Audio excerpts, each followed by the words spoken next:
Veronika Beňasová si přivedla na tiskovou konferenci před světovým šampionátem také svého psího parťáka, tak pojďme rovnou ho představit. Takže tohle je Toby, má 3,5 roku a je to evropský saňový pes, což je speciální kříženec vlastně pro mašink vytvořený a je to kříženec německého ohaře a greyhounda, chrta. Jak dlouho se připravoval na sportování s vámi a vůbec na tu nejvyšší úroveň? Tak připravuje se vlastně víceméně celý jeho život, začíná se okolo roku věku a ten pes vlastně získává zkušenosti s další a další sezónou a zrovna u něj to teda extrémně znát, že vlastně už má za sebou 3. sezónu. Vy budete startovat v bikeroingu v kategorii žen. Zkusila jste s ním i ostatní 2 disciplíny v rámci individuální mašingu? Canicross naštěstí ne, protože už mám problémy s nohou, takže neběhám, ale loni jsem jezdila na koloběžce a jsme ještě aktuální mistry republiky. Tak čím vás nejvíce oslovil bikeering, že se právě letos budete účastnit této kategorii? Já jsem se ho strašně dlouho bála zkusit a zjistila jsem, že vlastně nám oběma hodně sedí. Já na kole vlastně trávím nejvíc času v tréninku a je to vlastně víc adrenalin, je to rychlejší, je to dynamičtější, takže proto bikeering.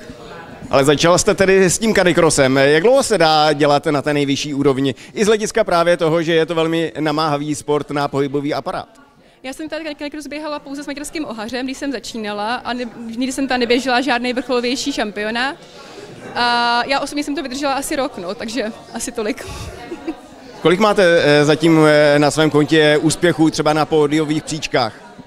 Tak víceméně na každém menším závodě to pódium bereme, ale loni jsme byli na mistrovství Evropy právě na koloběžce a byli jsme 3. mezi ženami, pak jsme získali zlato v národní štafetě a loni jsme ještě vyhráli mistrovství republiky taky na koloběžce.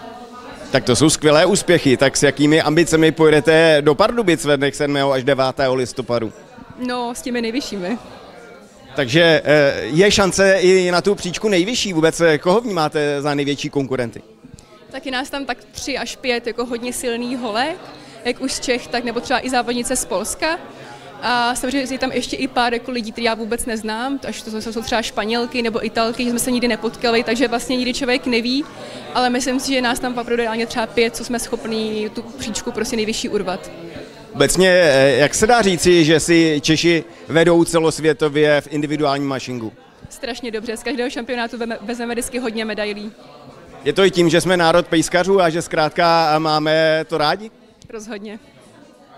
Máte vůbec přehled, kolik lidí se v České republice věnuje tomuto sportu?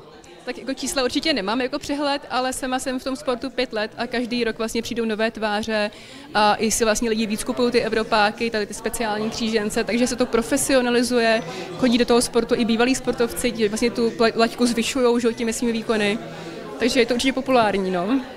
Na pardubickém závodišti se taková akce bude konat poprvé. Bude to hodně těžká trať? Určitě bude. Už jenom tím, že tam je vlastně hodně otevřeného prostoru, hodně zatáček a někdy se ty tratě budou i potkávat, jakože se vlastně ty psy budou míjet v protisměru a to je extrémně těžký pro to zvíře a vlastně to nikde jako ani na těch tratích nebývá. Co vám na té trati bude nejvíce vyhovovat a naopak, co bude nejtěžší? Mně vyhovují dlouhé rovinky, protože prostě člověk jako jenom silově šlape a zároveň mě nejvíc jako nesedí zatáčky. Nejsem tak technický jezdec. Pro kolo tam budou nějaké opravdu technické úseky? Je tam pár jako ostřejších zatáček. Jak bude vypadat vaše finální příprava těch posledních pár dní? Co všechno potřebujete stihnout, naplánovat, připravit? Já osobně si tu trať hodněkrát projdu a i s Tobem na volno, pojedeme tam spolu určitě i trénink a to bude vlastně asi jediný, nezranit se, no. Je důležité i pro psa, aby si opravdu prohlédnul tu trasu. Dá se říci, že si ji může navnímat a tak trochu zapamatovat, byť třeba za 1-2 prohlídky? Extrémně důležité. Velmi extrémně důležité a ano, za 1 prohlídku už tu trať zná. Může hodně pes ovlivnit samotný průběh toho závodu, že by vám mohl takzvaně pomoci? Pomůže mi velmi, to samozřejmě, ale může to i negativně ovlivnit tím, že třeba špatně odbočí. Jak budete trávit vlastně ten čas během těch závodních dnů? Ostatně vlastně už účastníci se budou sjíždět, myslím, od středy. Tak jak to bude vlastně vypadat předtím, než vy sama odstartujete do své kategorie? Tak já strávím hodně času určitě kafíčkováním s mojí kamarádkou a přípravou prostě na té trati, no. Jako, tam člověk vlastně už jenom odpočívá, najíždí si trať a těší se na start.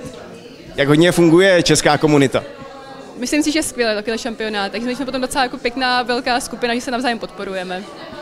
Už jsme zmínili, že teda vy budete bojovat o příčky nejvyšší. Koho ještě vy vnímáte dalšího mezi favority v rámci české reprezentace? Jako napříč těma disciplínama, tak nekrosu je to třeba Ondra Svěchota, náš nejlepší běžec, to je opravdu top. Mezi koloběžkářkami je to Kája Ulčová, na kole to určitě bude třeba v Masters Roman Svetler, nebo Pája Pišek v té elitní kategorii mužů, je nás tam opravdu hodně. A my samozřejmě budeme všem držet palce. Děkujeme moc.